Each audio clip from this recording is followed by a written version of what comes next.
여러분, 혹시 진짜 배움이란 게 뭘까? 이런 고민 해보셨어요? 그냥 머릿속에 막 집어넣는 암기 말고요. 정말로 내 것이 되는 그런 학습이요. 오늘 바로 그 진짜 학습을 위한 설계도를 한번 같이 펼쳐보려고 합니다. 아마 다들 한 번쯤은 경험해 보셨을 거예요. 그쵸? 시험만 끝나면 머리가 그냥 새하얗게 리셋되는 그 느낌? 그렇다면 과연 지식을 그냥 머릿속에 저장하는 것, 그 이상을 배웠다고 말할 수 있을까요? 그게 오늘 우리가 던져볼 질문입니다. 그 답을 찾는 실마리는요, 의외로 간단한 데 있습니다. 학습을 단순히 머리로만 하는 게 아니라고 보는 거죠. 자, 그래서 오늘은요, 우리가 어떻게 생각하고 또 어떻게 느끼고 그리고 어떻게 행동으로 옮기는지 이 모든 과정을 아우르는 5가지 단계를 차근차근 따라가 보겠습니다. 생각해보세요. 멋진 집을 지으려면 뭐가 제일 먼저 필요할까요? 바로 설계도죠. 학습도 똑같습니다. 무작정 시작하는 게 아니라 우리가 이걸 왜 배우지? 이걸 배우고 나면 뭘 할 수 있게 되지? 이런 명확한 목표, 즉 교육 목표라는 설계도를 그리는 게 모든 것의 시작입니다. 이 교육 목표라는 건요, 가르치는 사람한테는 자, 이쪽으로 갑시다 하는 나침반이 되어주고, 배우는 사람한테는 이 수업이 끝나면 내가 이런 걸 할 수 있겠구나 하는 명확한 약속 같은 거예요. 그냥 이거 배울 겁니다 하고 지식만 쭉 나열하는 게 아니라는 거죠. 어떤 능력, 어떤 태도까지 갖추게 될지 보여주는 일종의 보물지도랄까요? 자, 그럼 이 학습을 어떻게 체계적으로 나눠볼 수 있을까요? 아주 간단합니다. 크게 3가지 영역으로 나눌 수 있는데요. 바로 머리, 마음, 그리고 선입니다. 어때요? 기억하기 쉽죠? 그리고 진짜 중요한 포인트는 이 3가지가 따로 노는 게 아니라 서로 맞물려서 돌아갈 때 바로 그때 진짜 배움이 일어난다는 겁니다. 좋습니다. 그럼 설계도의 첫 번째 파트부터 한번 제대로 파고들어 볼까요? 바로 우리의 머리에 해당하는 인지적 영역입니다. 우리가 받아들인 수많은 정보가 어떻게 지식이 되고 또 지혜로 발전해 나가는지 그 과정을 들여다볼 겁니다. 지금 보시는 이 피라미드, 이게 바로 교육학자 벤자민 블룸이 제시한 아주 유명한 학습 단계인데요. 딱 보면 아시겠지만 지식을 쌓는 과정이 계단 오르는 것과 같다는 걸 보여줘요. 맨 아래 그냥 사실을 기억하는 단계에서 시작해서 한 칸 한 칸 올라가면서 분석하고 평가하고 완전히 새로운 걸 만들어내는 단계까지 가는 거죠. 중요한 건 아래층을 제대로 밟지 않으면 절대 위층으로 올라갈 수 없다는 겁니다. 자, 그 6개의 계단을 한번 볼까요? 첫 번째는 그냥 정보를 기억하는 지식 단계. 그 다음은 그 뜻을 파악하는 이해 단계. 그리고 그걸 다른 데 써먹어보는 적용 단계로 가죠. 여기서부터가 진짜 재밌어집니다. 정보를 잘게 쪼개서 살펴보는 분석, 그리고 그 조각들을 모아서 새로운 걸 만드는 종합. 마지막으로 이게 정말 가치 있는 건지 따져보는 평가까지. 어때요? 정말 하나의 멋진 지적 여행 같지 않나요? 이게 말로만 들으면 좀 헷갈릴 수 있으니까 예를 들어볼게요. 임진왜란이 1592년에 일어났다. 이걸 외우는 건 지식 단계죠. 근데 임진왜란이 왜 그 시점에 일어났고 어떤 의미가 있는지 내 말로 설명할 수 있으면 그건 이해 단계고요. 한 단계 더 나아가서 그때의 교훈을 지금의 국제관계에 어떻게 적용해 볼 수 있을까 고민한다면 그게 바로 적용입니다. 어때요? 그냥 외우는 거랑 생각의 깊이가 완전히 다르다는 게 확 느껴지시죠?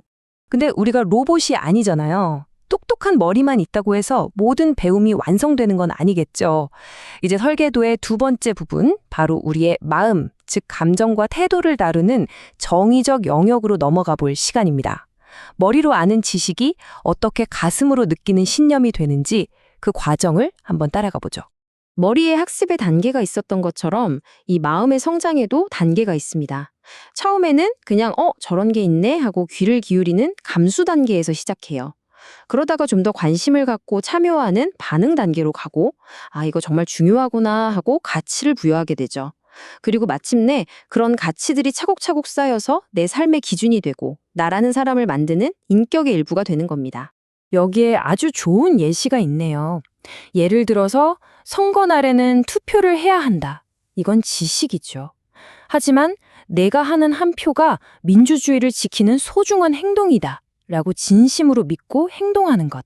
바로 이게 가치화입니다. 단순히 머리로 아는 걸 넘어서 가슴으로 그 소중함을 느끼는 바로 그 순간 말이죠. 자, 이제 머리로 생각했고 마음으로도 받아들였습니다. 그럼 뭐가 남았을까요? 맞습니다. 바로 손을 움직일 차례죠. 배움을 실제 행동으로 옮겨서 완성하는 마지막 단계, 심리 운동적 영역을 지금부터 살펴보겠습니다. 심슨이라는 학자는요, 우리가 어떤 기술을 익히는 과정을 이렇게 7단계로 아주 세밀하게 나눴습니다. 처음엔 눈으로 보고 감각으로 움직임을 지각하죠. 그 다음엔 선생님을 어설프게 따라해보는 인도된 반응을 거치고요. 그러다 보면 어느새 익숙해지고 나중에는 완전히 새로운 자기만의 동작을 창안해내는 경지까지 이르게 된다는 겁니다. 정말 체계적이죠? 춤을 배운다고 한번 생각해 보세요. 맨 처음에는 선생님 동작을 거울처럼 따라하는 인도된 반응에서 시작하잖아요. 하지만 진짜 마스터가 됐다는 건 뭐예요? 그냥 따라하는 걸 넘어서 음악에 맞춰서 완전히 새로운 자신만의 춤을 만들어낼 수 있을 때, 바로 그때 우리는 아, 저 사람 진짜 춤 잘 춘다고 말하죠. 모방을 넘어 창조로 가는 것. 그게 바로 숙달의 완성입니다. 자, 여기까지 3가지의 영역을 다 살펴봤는데요. 이제 정말 중요한 얘기를 할 시간입니다. 바로 우리가 지금까지 나눠서 본 이 머리, 마음, 손이요. 절대로 따로따로 놀지 않는다는 사실입니다.